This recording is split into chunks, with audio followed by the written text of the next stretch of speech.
বাঙালিদের বাসায় সেমাই আর নুডলস এই দুটো জিনিস কিন্তু সবসময়ই থাকে।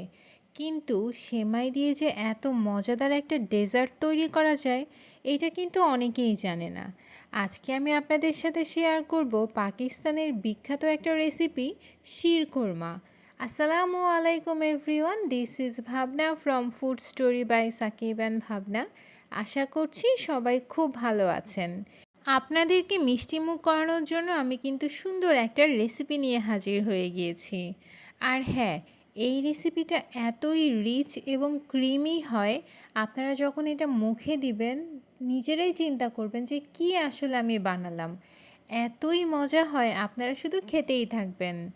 সো আর কথা না বাড়িয়ে let's go to my kitchen. কীভাবে শিরখোরমাটা তৈরি করব সেই সকল ডিটেলস কিন্তু আজকে শেয়ার করছি। আর ইনগ্রিডিয়েন্ট লিস্টের প্রথমেই রয়েছে সেমাই। আমি এখানে বার্মিসেলি বা চিকন সেমাই যেটা আছে সেটা ব্যবহার করেছি। কাঠবাদাম, কাজু বাদাম এবং কিছু কিশমিশ কিন্তু আমি ব্যবহার করেছি।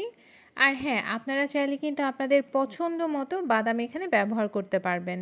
সবার প্রথমে আমি রাইস কুকারে প্যানের মধ্যে ঘি অ্যাড করেছি, তারপর বাদাম এবং কিশমিশগুলো কিন্তু ভেজে নিয়েছি। বাদাম আর কিশমিশ ভাজার সময় অবশ্যই খেয়াল রাখবেন যাতে পুড়ে না যায়, আর কিশমিশটা যখন ফুলে উঠবে তখন কিন্তু সাথে সাথে নামিয়ে নেবেন। সেই একই প্যানে আমি এখন সেমাইগুলোকে ভেজে নিব। চিকন সেমাইটা কিন্তু সবসময় ভাজাই থাকে, তাই খুব বেশি সময় ধরে ভাজতে হবে না। আমি কিন্তু ঘিতেই এই সেমাইটাও ভেজে নিচ্ছি। যখন কালারটা চেঞ্জ হয়ে আসবে এই পর্যায়ে আমি সেমাইটা নামিয়ে নিব। সেমাইটা রান্না করার জন্য আমি এখানে 1/2 লিটার দুধ ব্যবহার করেছি। দুধটাকে কিন্তু ঘন করে নিতে হবে। আপনারা যদি দুধটাকে ঘন করে নিতে না চান, সেক্ষেত্রে ফুল ক্রিম মিল্ক পাউডার যেটা আছে সেটা কিন্তু একটুখানি উষ্ণ গরম পানির মধ্যে গুলিয়ে তারপর এটার মধ্যে ব্যবহার করতে পারবেন।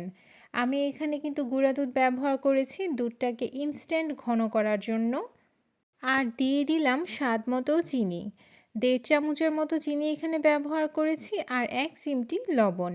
অনেকেই মিষ্টি খাবারের মধ্যে লবণটা পছন্দ করে, তাই 1 চিমটি লবণ দিয়ে দিবেন, এতে খাবারটা কিন্তু ব্যালেন্স হবে। সব কিছু ভালোভাবে নেড়ে চেড়ে একটুখানি মিশিয়ে নিব।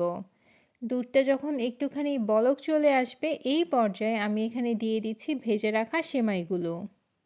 আর এখন কয়েক মিনিট সেমাইগুলোকে রান্না করে নিব। একটুখানি নেড়ে চেড়ে দিচ্ছি যাতে যদি কোনো দলা থাকে সেটা খুলে যায়, অর্থাৎ সেমাইটা যাতে প্রপারলি দুধের মধ্যে মিশে থাকে। খুব বেশি সময় ধরে কিন্তু রান্না করতে হবে না। আর এদিকে আমার শিরখোরমার সেমাইটা কিন্তু একদম প্রিপেয়ার হয়ে গিয়েছে, আমি কিন্তু এটা নামিয়ে নিয়েছি।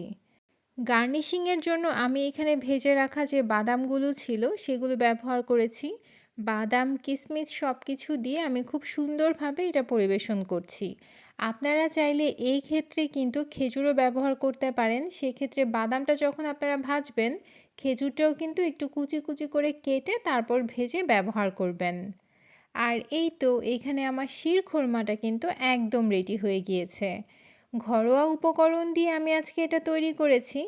এটি দেখতে যেমন সুন্দর, খেতেও কিন্তু দারুণ মজার হয়। এইবার কিছু টিপস আপনাদের সাথে শেয়ার করি। সেইটা দুধের পরিমাণটা কিন্তু সবসময় একটু বাড়িয়ে নিতে হবে।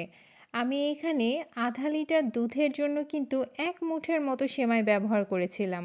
সো আপনারা যদি একটু বেশি পরিমাণে দুধ ব্যবহার করেন সেক্ষেত্রে সেমাইয়ের পরিমাণটা কিন্তু ওরকমভাবে বুঝে দিবেন।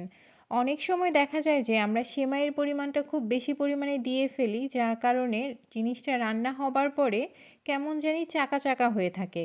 কিন্তু আপনারা যদি দুধ আর সেমাইয়ের পরিমাণটা ঠিক মতো দেন তাহলে কিন্তু একদম ক্রিমি একটা ফ্লেভার আপনারা পাবেন। এই খাবারটা এতটাই ক্রিমি হয়, একবার যখন আপনি মুখে দিবেন তখন কিন্তু আপনি আর খাওয়া থামাতেই পারবেন না। তাই বানানোর সময় অবশ্যই একটু বেশি করে বানাতে হবে কিন্তু। আজকের রেসিপিটা এখানেই শেষ করছি। আজকের রেসিপিটা কেমন লাগলো সেটা অবশ্যই আমাকে কমেন্ট সেকশনে জানাবেন। আর এখন পর্যন্ত যদি চ্যানেলটা সাবস্ক্রাইব করে না থাকেন তাহলে অবশ্যই চ্যানেলটা সাবস্ক্রাইব করুন। এই ধরনের মজার মজার খাবারের ভিডিও পেতে এবং কিভাবে সেটা তৈরি করতে হয় সে সকল টিপস অ্যান্ড ট্রিক্স জানতে অবশ্যই আমার চ্যানেলের পাশে থাকতে হবে। এছাড়াও আপনারা কিন্তু মজার মজার রান্নার ভিডিওও পাবেন। আমরা সচরাচর যে ধরনের রান্নাবান্না করে থাকি সেই সকল রান্নার ভিডিও কিন্তু আমার চ্যানেলে আছে। তাই নতুন রাঁধুনি যারা আছেন তারা কিন্তু অবশ্যই চেক আউট করবেন। ভালো থাকবেন। আল্লাহ হাফেজ।